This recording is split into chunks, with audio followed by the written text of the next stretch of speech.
Walong signs o nagpapahiwatig na ayaw na sa'yo ng asawa mo. Uno, hindi na siya interesado makipag-usap. Dati, kahit simpleng bagay pinag-uusapan niyo. Ngayon, laging tahimik o deadma. Kapag kausap mo siya, parang wala siyang gana o parang pinipilit lang. 2. Iwas na siya sa physical na closeness. Walang lambing, walang yakap, halik, o kahit simpleng touch.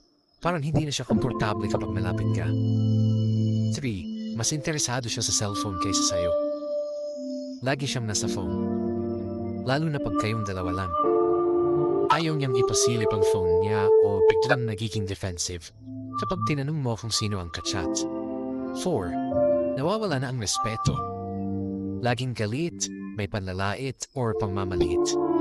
Imbes na suportahan ka, pinapahiya ka o binabaliwala ang opinion mo. 5. Parang ayaw na niyang umuwi o makasama ka. Laging late umuwi o laging may lakad. Hindi na siya excited makasama ka o ang pamilya. 6. Hindi na siya open sa damdamin niya.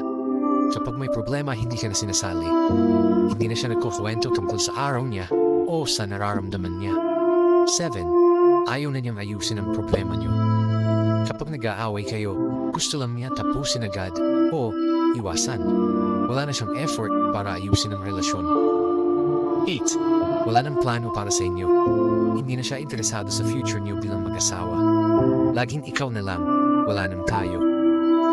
Kung nararamdaman mo ang mga ito, huwag munang magpadalos-dalos. Subukan kausapin siya ng maayos at tapat. Maaari ring makipag-usap sa isang relationship counselor kung gusto ninyong ayusin